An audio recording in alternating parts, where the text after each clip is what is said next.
కూటమి ప్రభుత్వం ఏర్పాటయ్యాక AP CM Nara Chandrababu Naidu మొట్టమొదటిసారి కడప జిల్లాలో పర్యటించనున్నారు. అధికారికంగా ఆయన పర్యటన ఖరారు కావడంతో కూడా అధికారులు చురుగ్గా ఏర్పాటు చేస్తున్నారు. ప్రస్తుతం మనం మైదుకూరు పట్టణంలో ఉన్నటువంటి సభా ప్రాంగణం వద్ద ఉన్నాం.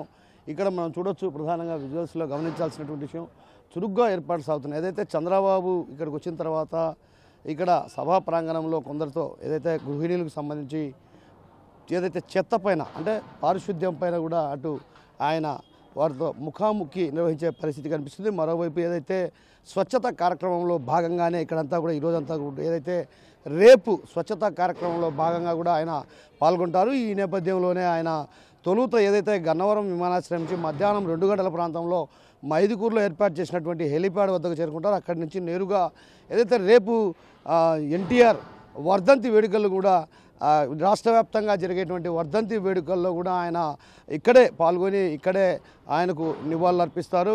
ఏదైతే మైదుకూరు పట్టణంలో శివార్లలో ఉన్నటువంటి ఓ కళ్యాణ మండపంలో కూడా ఈ కార్యక్రమాన్ని ఏర్పాటు చేశారు. అటు కార్యకర్తలతో సమక్షంలోనే ఆయన ఎన్టీఆర్ వర్ధంతి వేడుకల్లో పాల్గొంటారు. అనంతరం కూడా అక్కడి నుంచి నేరుగా రోడ్డు మార్గాన మైదుకూరు పట్టణానికి చేరుకుంటారు. మైదుకూరు పట్టణంలో ఉన్నటువంటి ఎవరైతే గృహిణులు ఉన్నారో ఆ గృహిణి ఇళ్ల వద్దకు నేరుగా వెళ్ళి స్వచ్ఛత కార్యక్రమం అంటే తడి చెత్త పొడి చెత్త వల్ల ఎలాంటి ఉపయోగాలు ఉన్నాయి, వాటి వల్ల ఎలాంటి ప్రయోజనాలు ఉన్నాయి ఏంటి అన్నటువంటి విషయం పైన కూడా ఆయన వారిని అడిగి తెలుసుకునే ప్రయత్నం చేస్తారు. అదేవిధంగా గ్రీనరీకి సంబంధించి ప్రధానంగా ఏదైతే స్వచ్ఛత కార్యక్రమం వల్ల అటు గ్రీనరీని కూడా పెంచాల్సినటువంటి అవసరం ఎందుకు ఉంది, ఆ నేపథ్యంలోనే ఒక్కసారిగా కూడా ఆ గ్రీనరీని పెంచే దిశగా కూడా అడుగులు వేయాల్సినటువంటి అవసరం ఎంతైనా ఉన్నటువంటి భావన ఆయన అక్కడ వాళ్ళతో వ్యక్తం చేసే పరిస్థితి ఉంది. ఆ నేపథ్యంలోనే అక్కడ ఉన్నటువంటి గృహిణులను కూడా అడిగి తెలుసుకుంటారు. అక్కడ అడిగి తెలుసుకున్న అనంతరం కూడా స్వచ్ఛత వల్ల ఎలాంటి ఉపయోగాలు ఉన్నాయి, వాటి వల్ల అంటే ఒక రకంగా తడి చెత్త పొడి చెత్త, తడి చెత్త వల్ల ఎలాంటి ఉపయోగాలు ఉన్నాయి, పొడి చెత్త వల్ల ఎలాంటి ఉపయోగాలు ఉన్నాయి, వాటి వల్ల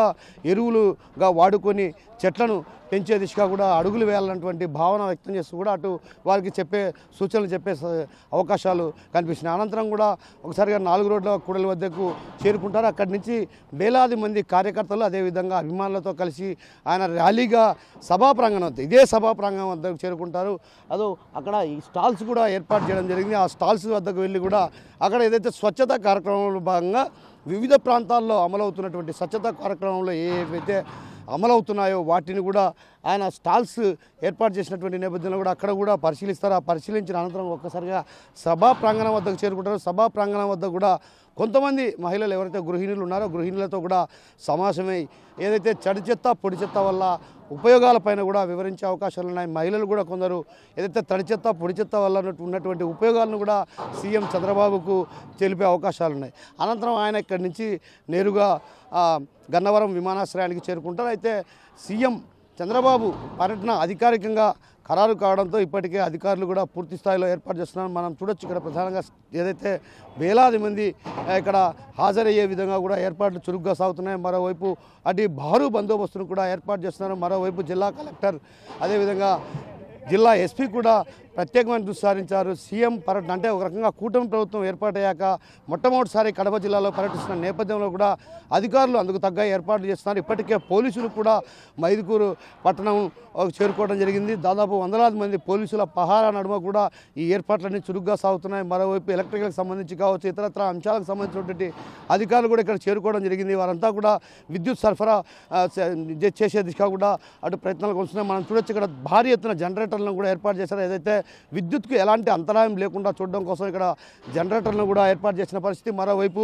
ఏదైతే మైదుకూరుకు రానున్న నేపథ్యంలో కూడా ఆ ప్రొద్దుటూరు రోడ్డు కూడా ఒక రకంగా పూర్తిగా ఏదైతే గతంలో అతుకులు గొతుకుల రోడ్డు ఉన్నది, ఇప్పుడు ప్రస్తుతం చంద్రబాబు రాకతో కూడా రూపురేఖలు మారాయనే చెప్పవచ్చు. అయితే ఈ నేపథ్యంలో కూడా ఒక రకంగా చంద్రబాబు మైదుకూరుకు వరాల జల్లులు కురిపించే అవకాశాలు లేకపోలేదన్నటువంటి భావన కూడా వినిపిస్తుంది. ఏదైతే ఇప్పటికే మైదుకూరు ఎమ్మెల్యే కూడా ఒక స్పష్టమైనటువంటి హామీ ఇవ్వబోతున్నారన్నటువంటి విషయాన్ని కూడా మీడియా ముఖంగా చెప్పడం జరిగింది. ఏదైతే తెలుగుగంగ ప్రాజెక్టుకు సంబంధించిన కాలువ పనులు కావచ్చు, అదేవిధంగా గ్రీనరీకి సంబంధించి ఏదైతే స్వచ్ఛత కార్యక్రమంలో భాగంగా అదేవిధంగా రోడ్లు అదేవిధంగా కేసీ కెనాల్ ప్రధానంగా వేలాది ఎకరాలకు ఆయకట్టుకు నీరు అందించేటువంటి కేసీ కెనాల్ కూడా అటు గుర్రపు డెక్క కారణంగా కూడా అటు పూర్తిగా నీరు రాని పరిస్థితి. ఈ నేపథ్యంలో కూడా అటు కాలువ పునరుద్ధరణ పనులకు కూడా స్పష్టమైనటువంటి హామీ ఇచ్చే అవకాశాలు ఉన్నాయి. ఈ నేపథ్యంలోనే ఈరోజు జరిగినటువంటి మంత్రివర్గ భేటీలో కూడా ఏదైతే కొప్పర్తి పారిశ్రామిక కూడా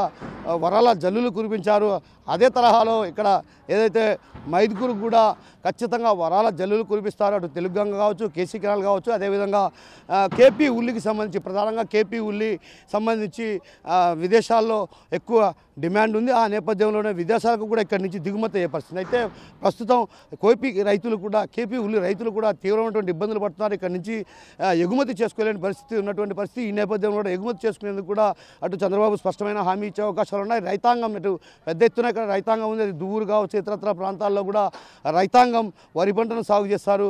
ఆ వరి పంట సాగు చేసే రైతాంగానికి కూడా అటు పూర్తి స్థాయిలో నీరు అందించే దిశగా కూడా అడుగులు వేస్తారన్నటువంటి భావన ఎమ్మెల్యే వ్యక్తం చేస్తున్నారు. మరోవైపు ఏదైతే మైదుకూరుకు ఖచ్చితంగా వరాల జల్లులే కురిపిస్తారు. గతంలో వందల కోట్లతో అభివృద్ధి చేశాం. ఈసారి కూడా రానున్న రోజుల్లో కూడా పూర్తి స్థాయిలో మైదుకూరు పట్టణాభివృద్ధి కావచ్చు, అదేవిధంగా మైదుకూరు నియోజక అభివృద్ధి కూడా ప్రత్యేకమైన దృష్టి సారించారు. వరాల జల్లులు కురిపిస్తారన్నటువంటి విషయాన్ని చెప్తున్నారు. అయితే ఈ నేపథ్యంలో అటు చంద్రబాబు పర్యటన విజయవంతం చేసేందుకు కూడా అటు అధికార యంత్రాంగం కూడా అన్ని ఏర్పాట్లు చురుగ్గా సాగిస్తుంది. ఇప్పటికే ఏదైతే అటు హెలిప్యాడ్ కావచ్చు, అదేవిధంగా ఆయన ఏదైతే సీఎం చంద్రబాబు ఎక్కడికెక్కడ వెళ్తారో ఆయా ప్రాంతాలన్నింటినీ కూడా క్షుణ్ణంగా తనిఖీలు చేశారు. ఇప్పటికే ట్రయల్ రన్ కూడా నిర్వహించినటువంటి పరిస్థితి. అంటే ఒక రకంగా చంద్రబాబు పర్యటన దాదాపు ఖరారు కావడంతోనే ఆయన పర్యటనకు సంబంధించి అన్ని ఏర్పాట్లు చురుగ్గా చేస్తున్నారు.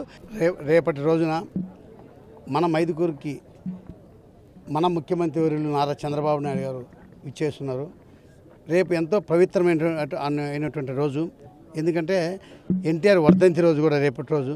ఇక్కడనే మన నియోజకవర్గంలోని వర్ధంతి జరుపుకోవడం కూడా మా అందరి అదృష్టము. ఇక్కడికి వచ్చిన తర్వాత మన ముఖ్యమంత్రి చంద్రబాబు నాయుడు గారు వచ్చిన 6 నెలల్లో ఎంతో అభివృద్ధి. ఎందుకంటే ఒక స్పీడ్ వచ్చింది. స్పీడ్ అంటే ఈ పరిశ్రమలు రావడం కానీ దీంట్లో చూస్తా అంటే అమరావతి కానీ ఆ తర్వాత పోలవరం కానీ కంప్లీట్ అయిపోతాయని చెప్పి అందరికీ డిసైడ్ అయిపోతున్నారు. అంటే అంత స్పీడ్గా డెవలప్ చేస్తున్నారు. దాని భాగంగా మన మైదుకూరును కూడా చాలా పోయినటువంటి మైదుకూరు కాబట్టి దీన్ని అభివృద్ధి చేయాలని చెప్పి సార్ దృష్టి తీసుకుపోయి రిక్వెస్ట్ చేసుకున్న తక్షణమే సరే వస్తాను, నేను మైదుకూరుకి వస్తాను, మీ సమస్యలు పరిష్కరిస్తానని చెప్పి మాకు హామీ ఇచ్చారు. దాని ప్రకారంగా రేపు మైదుకూరుకి వచ్చిన తర్వాత మా నియోజకవర్గం పైన మాకు ఎన్నో ఆశలు, మా కార్యకర్తలకు అందరికీ ఎక్కువ ఆశలు ఉన్నాయి. ఖచ్చితంగా ఆశలు నెరవేరుస్తామని చెప్పి మేము ఊహించుకుంటున్నాము. అదే రకంగా ఇప్పుడే దీంట్లో మన క్యాబినెట్ మీటింగ్లో కూడా ఇప్పుడే జస్ట్ కొప్పర్తికి చేస్తున్న దానికి మినహాయింపు ఇవ్వాలని చెప్పి కూడా ఈరోజు డిసైడ్ చేశారు. ఎందుకంటే ఇవన్నీ పరిశ్రమలు రావాలంటే దానికి ప్రోత్సహించా ఉండాలి, సపోర్ట్ ఉండాలి. అదే రకంగా ఇంకోటి ఎవరైనా మన ఆంధ్రప్రదేశ్లో ఎవరైనా పెట్టుబడి పెట్టే వాళ్ళకు ఉంటే కన్నా 200 కంపెనీలు ఎవరు వచ్చినా కూడా 35% మళ్ళీ రీఎంబర్స్మెంట్ చేసేకి 5 సంవత్సరాల్లో ఆ పాలసీ కూడా చంద్రబాబు నాయుడు గారు తీసుకొచ్చారు. దీన్ని చూసుకొని అందరూ పరిశ్రమలు అందరూ రావాలి, ఆంధ్రాలో పరిశ్రమలు పెట్టాలి, పరిశ్రమ కోసం అందరూ ముందు చూపులు వస్తున్నారు. మా చంద్రబాబు నాయుడు ముందు ఆశయంతో ఎంతో అభివృద్ధి పోతుందని చెప్పి మేము అందరూ ఆశిస్తూ, అదే రకంగా మా మైదుకూరు నియోజకవర్గం కూడా అభివృద్ధి అని చెప్పి మేము ఆశిస్తాం. రేపు ఉదయం ముఖ్యమంత్రి కాదు 2024లో ముఖ్యమంత్రి అయిన తర్వాత మొదటిసారి కడప జిల్లాకు వస్తున్నారు. 11:30కు మైదుకూరు నియోజకవర్గంలో హెలిప్యాడ్లో దిగిన తర్వాత రేపు ఒక ప్రత్యేకత కూడా ఉంది. జనవరి 18 కీర్తిశేషులు తెలుగుదేశం పార్టీ వ్యవస్థాపక అధ్యక్షులు వారి 29వ వర్ధంతి. ఆ కార్యక్రమాన్ని కూడా రాష్ట్ర పార్టీ కార్యక్రమంగా మైదుకూరులోనే నిర్వహిస్తూ ఉన్నాం, కేసీఎస్ కళ్యాణ మండపంలో. ఆ తర్వాత స్వర్ణాంద స్వచ్ఛ భారత్ కార్యక్రమాన్ని కూడా మైదుకూరు నియోజకవర్గంలో ఇప్పుడే గౌరవ ఎమ్మెల్యే గారు చెప్పినట్టు హై స్కూల్లో నిర్వహించి జరుగుతూ ఉంది. ఈరోజు ముఖ్యమంత్రి గారు 6 నెలల కాలంలో ఒకసారి చూస్తే దీర్ఘకాలిక సంపద సృష్టి మీద దృష్టి కేంద్రీకరించినట్టు ప్రతి ఒక్కరికి అర్థమవుతూ ఉంది. ఏ విధంగా రాష్ట్రాన్ని సంపద సృష్టించాలా, సంక్షేమాన్ని పంచాలా, అభివృద్ధి చెయ్యాలా అని ఆలోచన చేసే ఈరోజు కేంద్ర ప్రభుత్వాన్ని ఒప్పించి కడపలోని కొప్పర్తిని ఒక కేంద్ర ప్రభుత్వ ప్రకటిత ఇండస్ట్రియల్ హబ్గా ప్రకటించడం, ఈరోజు క్యాబినెట్లో దాని మీద స్టాంప్ డ్యూటీ మినహాయింపు ఇవ్వడం కూడా కడప జిల్లా మీద ముఖ్యమంత్రి గారు పెట్టిన దృష్టిని దీన్ని బట్టి నిదర్శనంగా భావించాలి. మనం అందరం కూడా ఖచ్చితంగా రాబోయే రోజుల్లో కడప జిల్లాను అన్ని రకాలుగా కూడా ముందుకు తీసుకుపోతారు. నీటిపారుదల రంగాన్ని కానీ, పారిశ్రామికంగా కానీ, ఐటీ పరంగా కానీ. ఎందుకంటే యువత ఎక్కువగా ఉంది, ఉద్యోగాలు లేక, ఉపాధి లేక. స్కిల్ డెవలప్మెంట్ సెంటర్లు కానీ, ఐటీ డెవలప్మెంట్ మీద కూడా ప్రతి నియోజకవర్గాన్ని కూడా యూనిట్గా తీసుకొని అభివృద్ధి చేస్తామని చెప్పి కూడా గతంలో ముఖ్యమంత్రి గారు శాసనసభ పక్ష సమావేశాల్లో కానీ పార్టీ సమావేశాల్లో కానీ చెప్పడం జరిగింది. దీన్ని బట్టి అన్ని రకాలుగా కూడా భవిష్యత్తులో కడప జిల్లాకు మంచి రోజులు వస్తాయి, తప్పకుండా జిల్లా ముందుకు పోతుందని చెప్పి మాకు ఒక ఆనందం, సంతోషాన్ని ప్రజలకు పంచే విధంగా రేపు ఈ కార్యక్రమాన్ని ఒక పెద్ద కార్యక్రమంగా నిర్వహిస్తాం. మన రాష్ట్రంలో స్వర్ణాంధ్ర స్వచ్ఛాంధ్ర కార్యక్రమాన్ని మన కడప జిల్లాలోని వైఎస్ఆర్ కడప జిల్లాలోని మైదుకూరు నుంచి ప్రారంభం చేస్తున్నారు. సో ఆ సందర్భంగా రేపు ఉదయం 11 గంటలకి మన జిల్లాకి చేరుకుంటున్నారు. జిల్లాలో వివిధ కార్యక్రమాల్లో పాల్గొంటూ చివరిగా ఇక్కడ ఈ డయాస్ దగ్గర మనకి స్వర్ణాంధ్ర స్వచ్ఛాంధ్ర కార్యక్రమాన్ని లాంచ్ చేస్తున్నారు. ఈ కార్యక్రమంలో ముఖ్య ఉద్దేశం ఏంటంటే ప్రతి పల్లె ప్రతి పట్టణం కూడా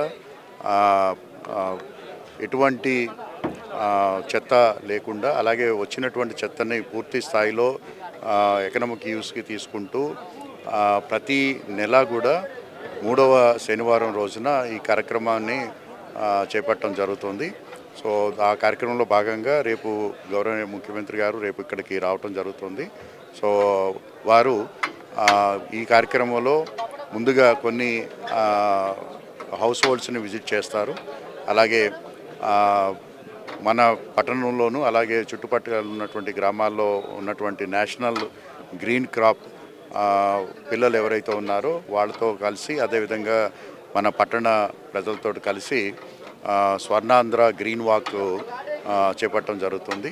అలాగే ఈ సందర్భంగా మన భారతదేశంలో ఉన్నటువంటి స్టార్టప్ కంపెనీలు ఏవైతే ఉన్నాయో మన సర్క్యులర్ ఎకానమీ పైన, అలాగే గ్రీన్ ఎకానమీ పైన, అదేవిధంగా మనకి వేస్ట్ టు వెల్త్ కంపెనీ కాన్సెప్ట్లో పనిచేస్తున్నటువంటి కంపెనీలు సంబంధించిన సిఇఓలు, టెక్నాలజీసు, అలాగే వివిధ ఎన్జిఓస్ వారందరితో కూడా ఇంటరాక్ట్ అవ్వటం జరుగుతుంది. అలాగే దానికి సంబంధించినటువంటి టెక్నాలజీస్ని కూడా ఇక్కడ డెమోలో చూడటం జరుగుతుంది. అదేవిధంగా మన మైదుకూరు పట్టణానికి సంబంధించి వేస్ట్ వాటర్ ట్రీట్మెంట్కి సంబంధించినటువంటి ప్లాంట్కి, సివరేజ్ ట్రీట్మెంట్ ప్లాంట్కి కూడా రేపొద్దున్న ఫౌండేషన్ స్టోన్ కూడా ఈ సందర్భంగా వేసుకోవటం జరుగుతుంది. తర్వాత ఈ సభా వేదిక పైన పట్టణంలో ఉన్నటువంటి ప్రజలందరితోటి కూడా ముఖాముఖి డిస్కషన్లో పాల్గొంటూ, అలాగే వారు ఈ సభలో పాల్గొని ఈ స్వర్ణాంధ్ర స్వచ్ఛాంధ్ర కార్యక్రమాన్ని లాంచ్ చేయడం జరుగుతుంది. మున్సిపాలిటీకి సంబంధించి ఏమన్నా డెవలప్మెంట్ యాక్టివిటీకి సంబంధించిన స్థాపనలు కానీ అదే మనకి మున్సిపాలిటీకి అతి ముఖ్యమైనటువంటి infrastructure waste water treatment plant, sewerage treatment plant అని కూడా అంటాము. సో దానికి శంకుస్థాపన జరుగుతుంది. అది 8.3 MLDలో సుమారుగా 20 కోట్ల రూపాయలు ఖర్చు పెట్టి మన పట్టణంలో జనరేట్ అయినటువంటి సివేజ్ వాటర్ ఏదైతే ఉందో దాన్ని పూర్తి స్థాయిలో ట్రీట్మెంట్ చేసి దాని తర్వాత వచ్చినటువంటి క్లియర్ వాటర్నే మనం రిలీజ్ చేయడం జరుగుతుంది. దాన్ని కూడా ఏ విధంగా రీసైకిల్ చేయాలనేది కూడా మనం చర్చ చేసుకుంటా ఉన్నాము. సో ఈ కార్యక్రమంలో దాన్ని ఫౌండేషన్ స్టోన్ చేయడం జరుగుతుంది. మరిన్ని వీడియోస్ కోసం ఛానల్ ని సబ్స్క్రైబ్ చేయండి. లేటెస్ట్ అప్డేట్స్ కోసం వాట్సాప్ ఛానల్ ని ఫాలో అవ్వండి. ఆ లింక్ డిస్క్రిప్షన్ లో ఉంది.